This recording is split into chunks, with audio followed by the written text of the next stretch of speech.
Well, hello everyone. Welcome to the first session of the Job Skills Training for Early Careerists. My name is Vicki Otis. I'm a librarian at the Norwalk Public Library. Just an FYI, this workshop is being recorded. And that means if today, which has been an understandably difficult and distracting day, you can always stream this later at the library's website. This workshop is part of a grant given to us by the Connecticut State Library through their Urban Library Grant Initiative. We will have 3 more sessions running through the following 3 Wednesday evenings, and we do hope you'll sign up for those if you have not already. The next session is on resume and cover letter writing, and you will be able to submit both to be reviewed. With that, I would like to start this first session on networking and LinkedIn building. Let's welcome Lauren Rosenkrantz. She is an experienced career counselor who specializes in working with students and recent graduates. She has taught workshops on career exploration, job search, resume writing, and interviewing skills for audiences both large and small. She is passionate about helping individuals achieve their career goals. And with that, Lauren, take it away. Thank you so much, Vicki. I appreciate that kind introduction and welcome everybody. I am so happy to be invited by the Norwalk Public Library to present these career workshops. I think starting this new year off with some help in developing these job skills is so important. So thank you to both Vicki and Lori for inviting me to present. So as Vicki mentioned, today's topic is networking and LinkedIn. And there's no doubt these are some challenging times we find ourselves in with all of the unknowns with the economy, with the pandemic. Sometimes looking for a job can feel daunting, like an overwhelming task. So I'm going to teach today about one timeless strategy that I recommend to all the job seekers that I work with, and that's networking. Today's workshop is focused on the basics of networking, how you're going to build this network, what it means to network, how you can reach out to these new contacts you're developing and acquiring. And also how to get started on LinkedIn, which is a professional networking site that I'll tell you more about and try to make it real easy for you to get started. So with that, I will tell you, I am happy to address any of your questions. Why don't you put them in the chat for me? I'll take a break after a few slides and make sure that I'm getting to the Q&A. And then, of course, I'm going to leave time at the end to answer any additional questions. If at any point, though, you're having trouble hearing or seeing the presentation, do let us know right away and we'll take care of it. So with that, I will start sharing my screen and we will get started.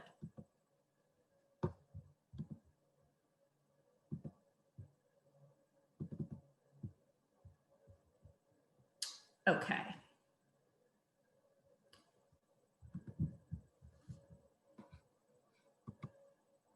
And then, of course, here's my email address so that you can reach out to me directly should you have any follow-up questions after the session.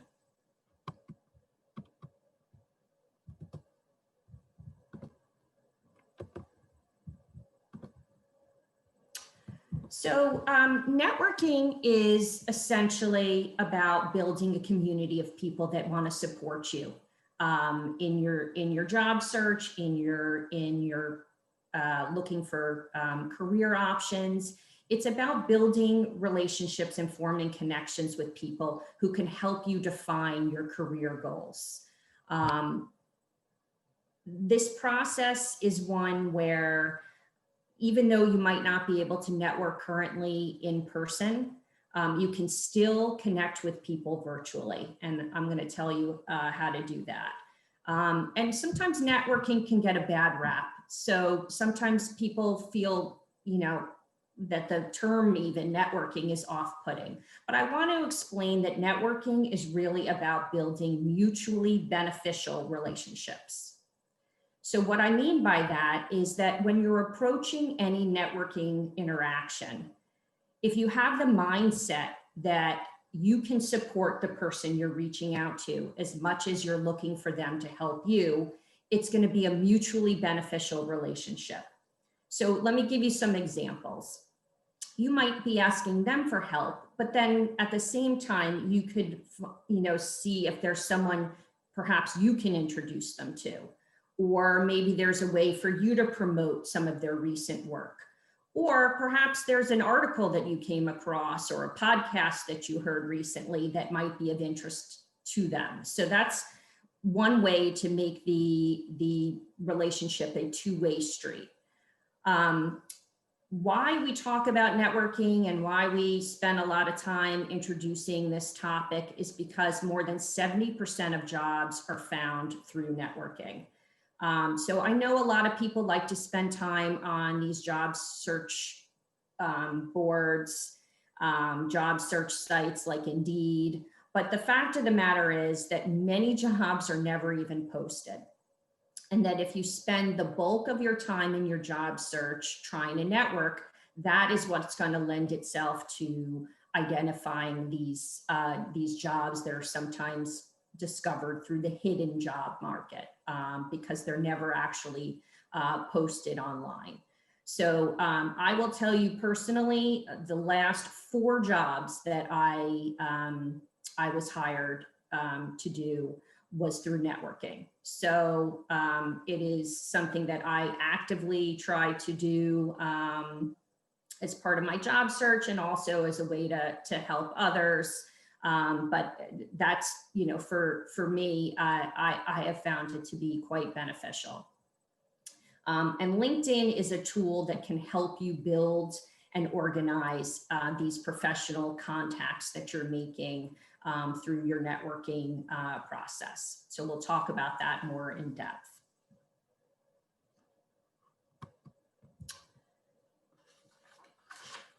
So how are you going to go about finding people to network with? So I'm going to suggest that I'm a big list maker, and I think it can be helpful either pen to paper or on your computer or on your phone. Create a list.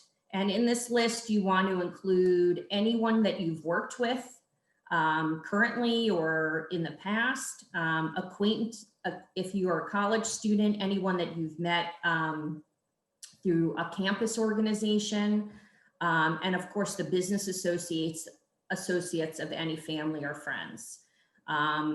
Networking also can include your personal friends and neighbors, relatives, someone that perhaps you met at a religious group, church or synagogue, clubs that you've enjoyed in the past, volunteer groups, all great ways to network. If you are a current college student, it's so helpful to actively engage with faculty and staff at your college. They know that you want information about different career paths and that you might want leads on different jobs. So by attending office hours, reaching out, asking for help, it's a great way to start the process. And if you have you've recently graduated, oftentimes colleges will have networking events specific to alumni. So you want to make sure that you're tapped into an alumni database or any alumni offerings and events that they are providing through your university or college. And then of course, one way to build your professional contacts is through creating a profile on LinkedIn.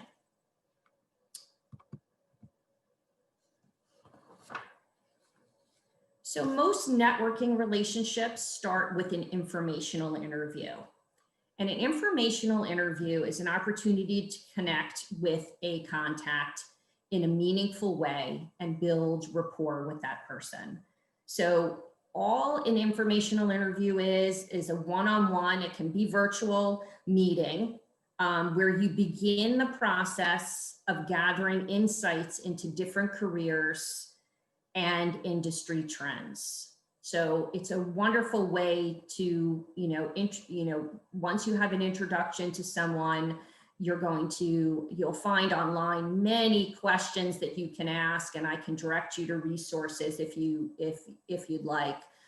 There are ways to reach out to a contact and request an informational interview. And what you're doing is you're seeking advice, but not a job. So it takes the pressure off of that initial conversation. You're not going and saying, can you hire me at your company? I would love to work where you do. Instead, you're saying, you're asking questions about their background, about their professional experiences. And you can ask questions, of course, about their career path and and the company for which they work or the industry, but you're not just going out and saying, will you hire me? So it really takes the pressure off that conversation. In this informational interview, oftentimes I suggest that job seekers share their resume. Perhaps you can get some feedback. Maybe there's some skills that they suggest you develop, especially if you'd like to pursue a career at their organization. So you can certainly ask if they'd be willing to take a look at your resume. And then once they do, it can make it very easy for them to eventually make some job connections for you if they know what you're really interested in doing. Having these conversations is great practice for your interviewing skills. So it is a less pressure-filled situation talking with someone, but it really helps you to hone in on how to answer questions that they might pose to you, how to ask appropriate questions, and sort of the back and forth of that interview conversation. And once you develop, a contact and perhaps have conducted an informational interview, you'll want to make sure that you're staying in touch with that person, and that you're making your conversations with them ongoing, that it doesn't have to be a one and done type situation. And then, of course, before you have an informational interview with anyone, as always, you just need to be prepared. So because we can Google someone, look them up on LinkedIn, you can learn as much as possible about the person prior to your meeting. You can learn about their career path a bit, you can learn about their interests, and this will help you forge a connection early on in the conversation. So what I did here was I gave a sample informational interview request email or message that you could send. And, I want to give you some tips because it's really important to try to make your message as personalized and conversational as possible, depending on how well you know the person. So the first thing you want to do, we're in a pandemic. It's been a very difficult time for most people. It's really helpful to start the tone by asking how they're doing. And so I have a sample here of how you might do that or put it in your own words. Next, you're going to explain how you found this contact. So what resource or connection helped you to find them. After that, you're going to include a brief self-introduction. So if you're a college student, you might include your major. If you've graduated, you might include when you graduated, and your current career interests. And then lastly, explain why you're reaching out and what you're hoping to learn through the informational interview. So you're pretty specific here about what you're looking to get out of this conversation. And because of the pandemic and because of social distancing, it's possible that this meeting will not be in person, and most likely it won't. And so you also want to give the person some options. You might ask them to connect by phone. You can certainly ask to connect by Zoom.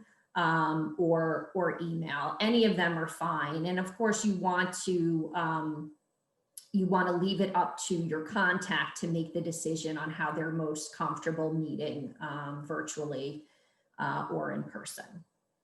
I see someone's waiting to be admitted. And now was actually the time I was going to take some questions. So any questions come up so far?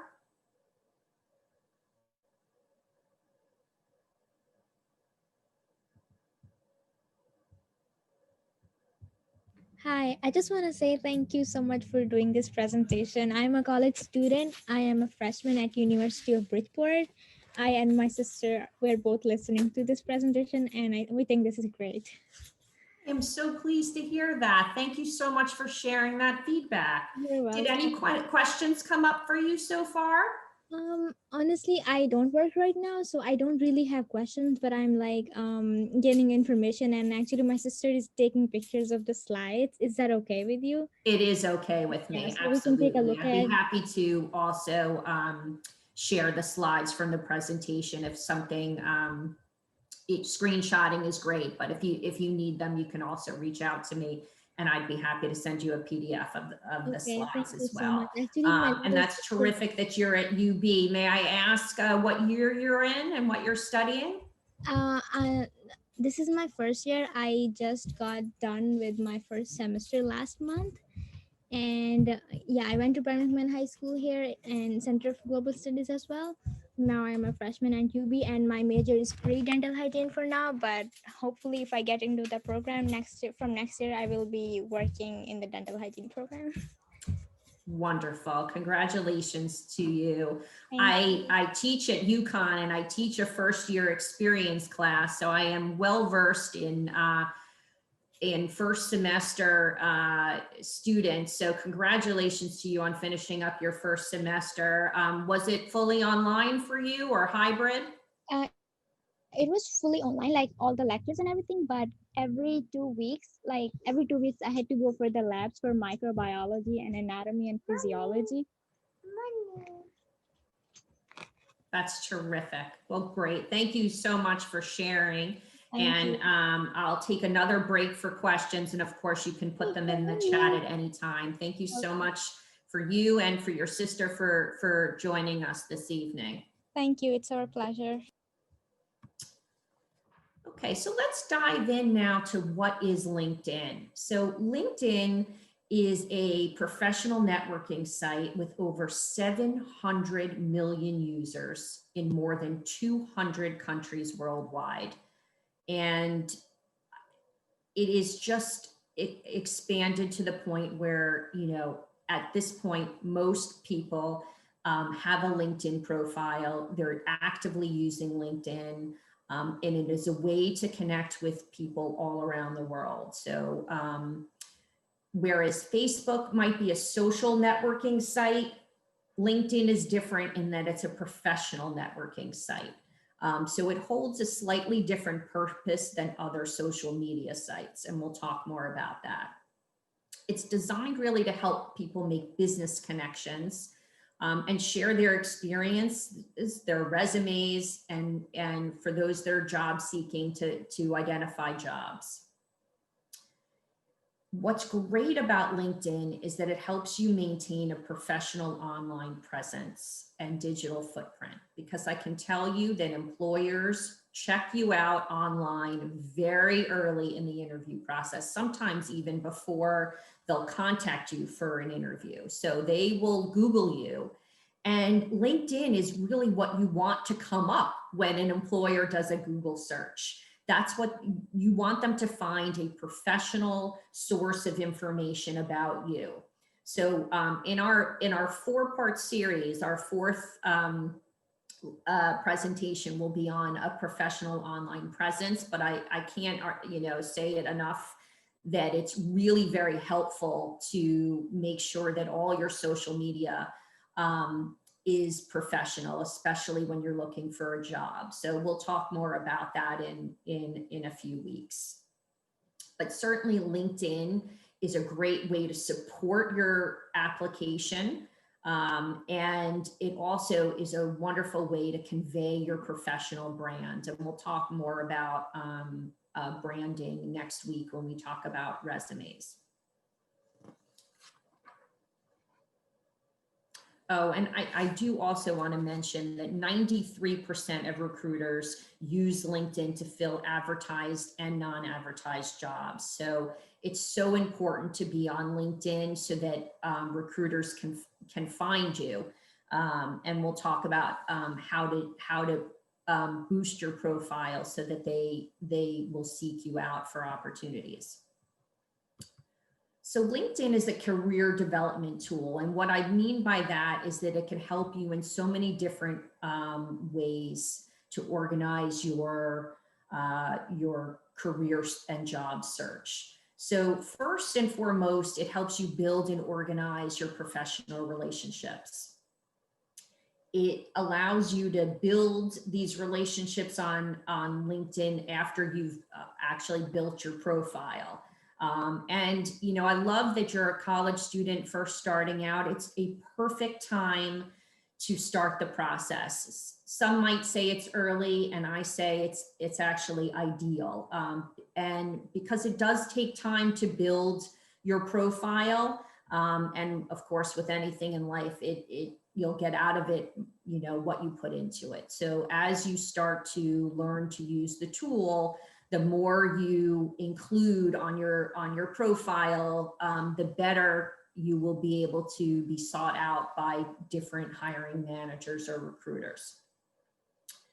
LinkedIn is great because a lot of times people are not sure what career path they want to pursue. So it helps you to explore many different paths. So you don't have to, you know, sort of decide once you're on LinkedIn that you're glued into a particular you know, profession, or it allows you to really do a good job exploring.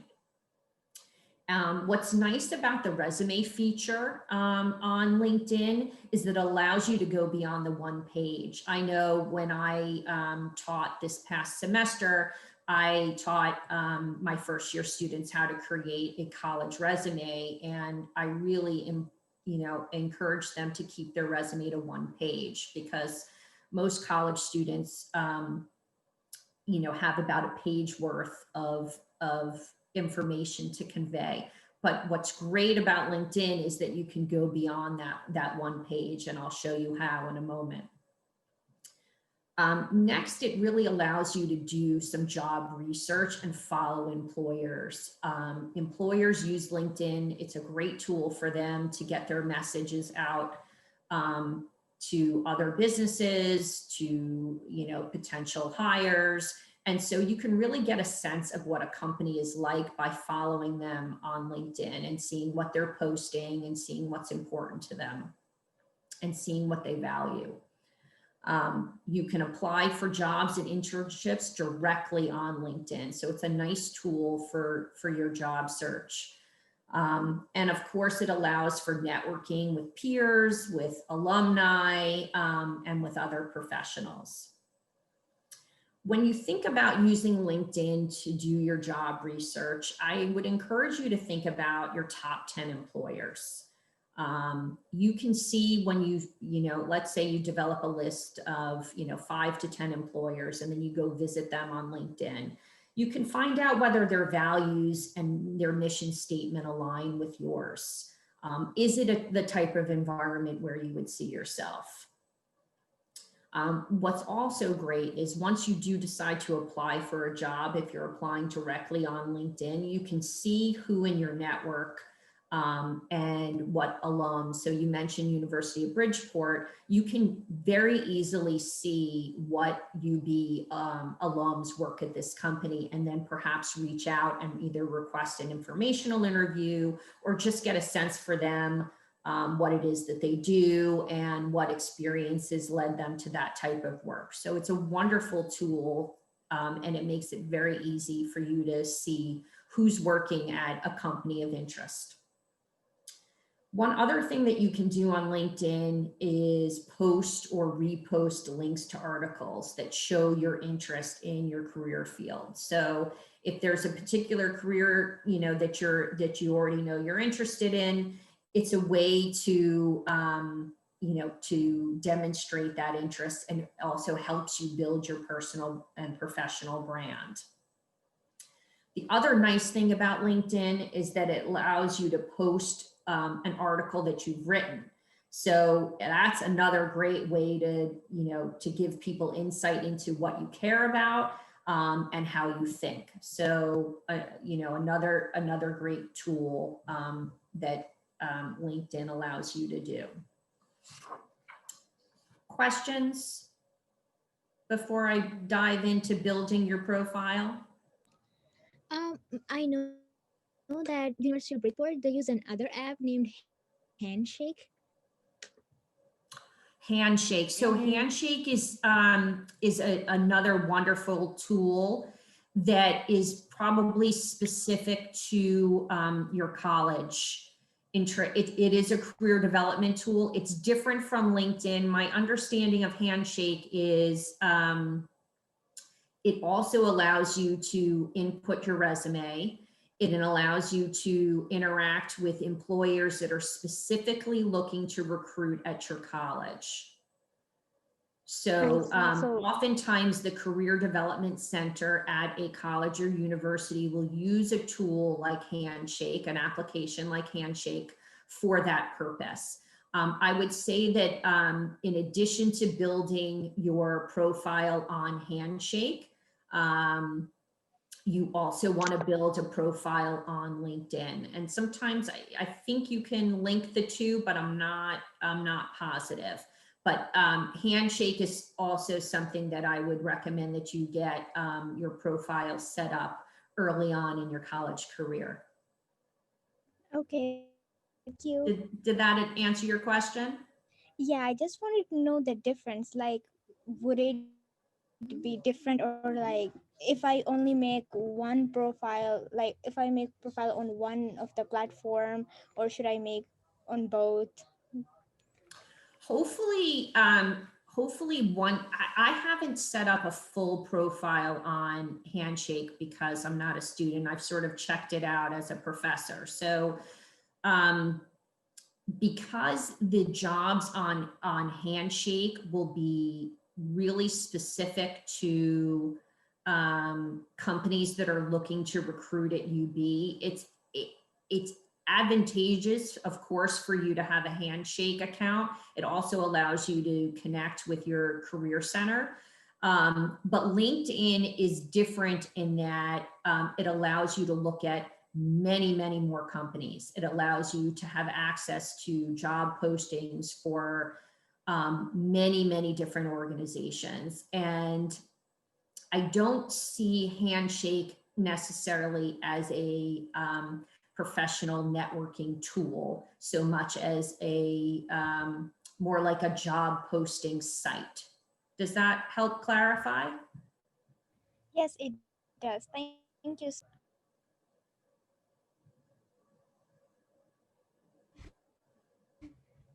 Can you hear me? No, I couldn't hear that last part. I'm sorry. Oh, I said I do understand it. Thank you so much for explaining it to me. Oh, my pleasure. Thank you. Great. Any other questions? I can't think of any right now. Okay. So let's talk about how you're going to start by building your LinkedIn profile. So the first thing that I like to suggest to job seekers is that they include a photo.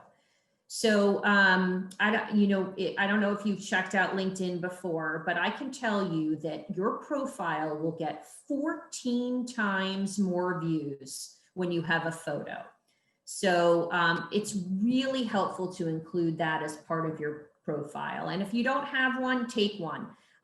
It's a professional looking photo or headshot that you can take on any phone camera. But it's a picture of you alone and ideally professionally dressed facing forward. That's all it is. So I encourage anyone who's building their profile, once you've made it public, to have a photo included. The next, one of the most important parts of your LinkedIn profile is called a headline. So a headline is only 120 characters. And so it's a really important place for you to use keywords to express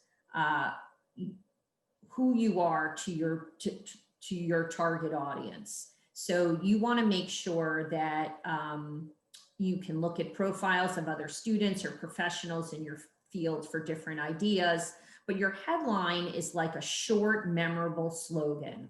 and it's what you want your recruiter, any recruiter or hiring manager to know about you. So, you know, if the fact that you're a college student is most relevant, then you're probably going to include that. The profession that you're seeking, are you seeking a summer job? Are you seeking an internship? Are you seeking a full-time job? So that's, you know, what you're going to include in your headline. And again, you want to really focus on the most relevant keywords that express, because you have that 120 character limit, that express who you are and what you're looking to do. Next, you're going to want to include a location. So the location, I would say, is the metropolitan area closest to where you'll be searching for jobs and internships. So if it is outside of Connecticut, if it's the New York area, you might want to include that. But you want to make sure that, you know, let's say, you know, you're a college student, but that you're from, you know, you're a college student in Connecticut, but you're, you know, but you're looking to work in California. So you want to make sure that the location and industry then you put is where you're seeking employment. The industry is going to be the closest to your major or your career aspirations. Next is you're going to include a summary. So a summary is another, you know, either short paragraph or bulleted list that concisely summarizes your qualifications and goals. And I know that, you know, it can be challenging to put this together. Next week, we're going to be talking about cover letters. And I would say, think of your summary as the first few paragraphs of your best written cover letter. So we'll talk about what that means more next week. But essentially what you're doing in your summary is you're describing what motivates you, what you've done, what you're skilled at, and what makes you unique. And I include here some suggestions in terms of introducing who you are, the type of career you're interested in, as well as why you're interested in the field. And there you can also include a little bit about your education and experience, although there is an education section as well on LinkedIn. So next you're going to include your experience, and this is going to be pretty similar to a resume in that you're going to list the jobs that you've held along with brief descriptions of each role. Whenever possible, and when we talk about resumes next week, we're going to focus on describing your experience and how to best do that. And what I recommend to job seekers is that they include their accomplishments whenever possible. So when you talk about your experience on LinkedIn and you include any descriptions or bullet points, you want to focus on what you've accomplished in that role. What's great about LinkedIn is that you can also include samples of your work or projects, which you can't do on a one-page resume. So you'll see when you check out LinkedIn that you can include writing samples, design portfolios, any analysis that you've done, videos or other work, and you can link them right there in your experience section, or you can put them in your summary section, and you have an opportunity to put samples in both. Next is volunteer experience. And often when someone's very early on in their career, they might not have a lot of work experience, and that's okay. But perhaps you volunteered in the past. And I will tell you that it is highly valued to include volunteer experience. 41% of LinkedIn recruiters say they consider it on par with full-time paid work experience. That's how much it's valued. And 20% of hiring managers in the United States say they've hired someone because of their volunteer experience. It's a great profile addition because it tells people something unique and personal about you. So I definitely encourage you to include some volunteer experience if you have had some in the past. So next is your education, your educational background. And here's where you'll list the school you attend, major or minor, any courses, and study abroad if that applies to your situation. Our next section is the skills and expertise section. And, you know, again, many of our job seekers are sort of early on in their process. But when you start to have more experience, you can include, you know, at least 5 skills in your profile. And here you can include soft skills and hard skills. So soft skills, you know, some examples of that would be communication skills, presentation skills, customer service skills. Hard skills are those technical skills that can be quantified. So that would be any language skills, any computer skills, those would be considered hard skills. And then once you've had some more work experience, your connections can actually endorse your skills, meaning they can vouch that you have these skills, that they've seen that you possess this particular hard or soft skill. Their next section on LinkedIn is honors and awards. And I think that's pretty self-explanatory, but it gives you a chance to self-promote here. And I would encourage you to include any honors or awards that you've received. And, you know, my rule of thumb in terms of if you're a college student is up through your sophomore year of college, you can include information about your high school experience. So if there's jobs you've held in high school or volunteer experiences you've had, clubs, honors, or awards, I would say that through sophomore year of college, you can include them. And then by that point, hopefully you have some college experience to note on your LinkedIn profile or resume. And that's when you might want to take off the high school experience. In terms of recommendations, as you get further along in your college career or with your work experience, you can ask a supervisor, a professor, or a peer from a club to recommend you on LinkedIn. And it's a really easy process once you've connected with someone on LinkedIn for you to ask them to write you a, you know, usually a couple paragraphs, a recommendation. Next, is this public profile. So LinkedIn, the way you're identified is by your profile. And when you set up an account, it assigns you a LinkedIn profile that does not have your name necessarily. It has sometimes, you know, letters and numbers. And you're going to want to customize it. And all you have to do is click on it. And ideally, you put your first and last name. And then you can include this public profile URL on your resume. So I feel like I've done a lot of talking here, and I want to make sure that I'm answering any questions.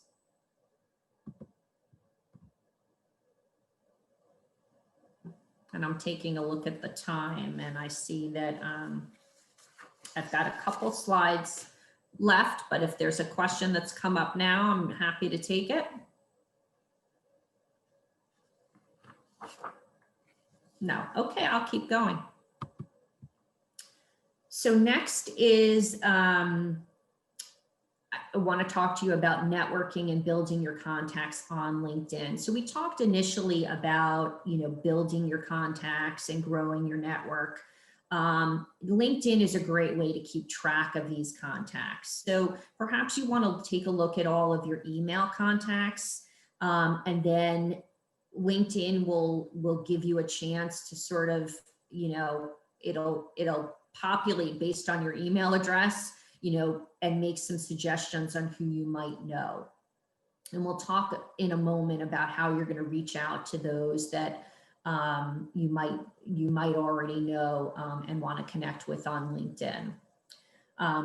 Another way to find contacts and build your contacts on LinkedIn is to reach out to college alumni. So oftentimes when you attend a college, you have alumni that are really happy to connect with you and support you as you embark on your job search or your career search. They want to help you. But oftentimes they'll offer you a chance to ask them questions through an informational interview. But you'll find that if you reach out through LinkedIn and identify yourself as a college student from the college that they attended, there's an instant connection there, and they really do want to help answer your question or connect with you. And once you do find out where some of your college alumni are working, you can then dig a little deeper about the company they're working for, maybe look at their career path within that organization, and learn more about the industry that way. LinkedIn is pretty amazing in that it has hundreds of groups and associations specific to various industries. You can really find anything. I'm a career coach, of course. There are different organizations that apply to career counseling or career coaching. But I can really seek out many different professional groups and industry groups that I might be interested in through LinkedIn, and so can you.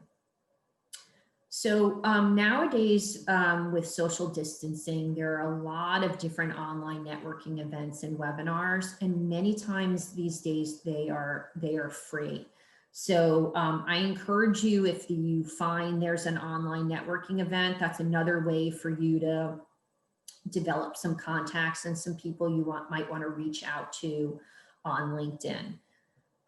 And what you're going to do, LinkedIn gives you this ability to connect, and they will propose sort of a very generic connect message. Do you want to connect with me on LinkedIn? So I'm going to suggest to all our job seekers out there is that you need to send a personalized message each and every time you want to connect with someone. And I'm going to give you a template in which to do that. And you're going to certainly customize it and personalize it for your own use. But it's so important not to send the generic, do you want to connect with me on LinkedIn message, and take a few moments to write a short message to someone. They are much more likely to want to connect with you if they get this personalized message. So let's take a look at the sample. So in this sample message, you're sort of creating almost like an email, and you're addressing the potential contact. Unless it's a personal friend, you're addressing them by their, Ms. or Mr. And their last name. And then, as I said with the informational interview request, you want to address this based on how well you know the person. You want to, the first sentiment to be, something along the lines are, inquiring about their health and well-being, or just letting them know that you're thinking about them during these challenging times. And then next, for a sample message, you want to include, how you came across their contact information. Did you meet them at a webinar? Did you get their information through the Alumni Association? Did someone in particular refer you to them? So you want to sort of allow them to, to know how you made the connection. And then, of course, it always helps to say that you admire their career or something really positive, and also a way to explain why you're looking to connect with them. So again, I would say, even if their company is hiring and there's a job that you're interested in, you don't want to put out there right away, would you hire me? I'm looking for a job. You want to set this networking situation up as an exchange of information. And so, one way to do that is to ask to connect with them and to ask them if they would be willing and available to offer you some advice. And again, you can do that by email, by phone, by Zoom, and be mindful that the person might not have a lot of time. And so you might want to keep it to a 15-minute meeting. And often if you're connecting with someone who's an alum or someone who is a friend of a friend, they'll do their best to try to grant you that time. So questions, again, I think I've reached the point in our presentation where, I'm happy to address any questions that you have. I've shared my slides, and again, I'm also happy to share them with you by email if you'd like. But I'm really open to any questions that you have, or if you need me to go back over any information, I'm happy to do so. Thank you for the great presentation. I cannot really think of questions right now, but could you please send me this presentation on my email? So if I'm making my profile, I can take a look at it and see if I can use this. Sure, I would be very happy to do that. Absolutely. So I believe Lori has, everyone who signed up has the email. So I will email them to Lori Ifland, and she will email the group, an attachment with the slides, so you'll have them. Okay, thank you. And you'll have my email address as well if a question comes up. And of course, I really welcome you to attend the future sessions. Next Wednesday, we'll be tackling cover letter writing and resume preparation. Our third session will focus on interviewing skills, and fourth will be creating a professional online presence. So we're chock full of good information each week to help you with your job search. And of course, if there are topics that we haven't covered, you can also email Lori or email me directly and say, there's a topic I wish, if Lauren has time to cover that, I'll do my best, to do some research or to provide some explanation on that topic as well. I also put into the chat the link for next week's class, so you can register and get the new Zoom link. Terrific. Thank you very much for doing that, Vicki. Okay, and I do have everybody's email address. As soon as I get these slides, I will share them with everybody as well. I have another question, but it is not about the presentation. Sure. I have a question about scholarships. Sometimes there are scholarships specifically for students in the area. I do know a few websites where I can sign up and get the scholarships that match my profile, and I'm eligible for them. But because the competition is really big and there are so many students, it's hard. I applied for a few in my high school and I got 2 of those. And I feel like if there are scholarships for students from specific area or from specific school, it's easier, your chances are higher. So I was wondering if there is anything, maybe people in the library know a few scholarships or something.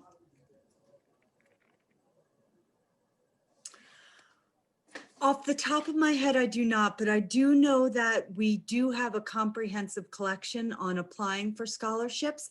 Let me pull together some information for you, and I will reach out to you, and I can pass it to everybody if you would like me to, on a couple organizations that I can get you in touch with. Okay, thank you so much. Of course. I also think, have you reached out to anyone at the University of Bridgeport?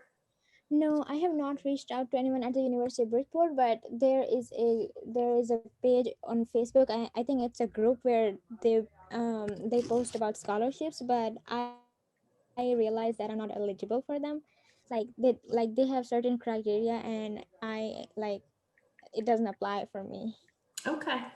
You may just want to check in with the Career Center to see if they might be aware of any scholarships you would be eligible for.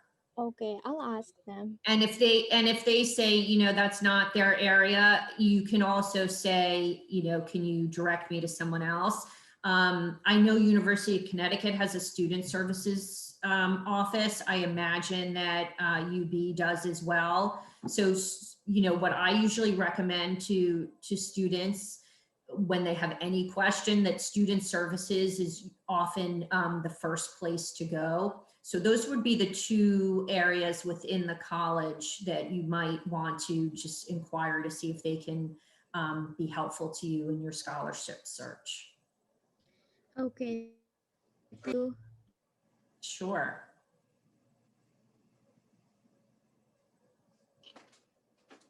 Any other questions or final thoughts?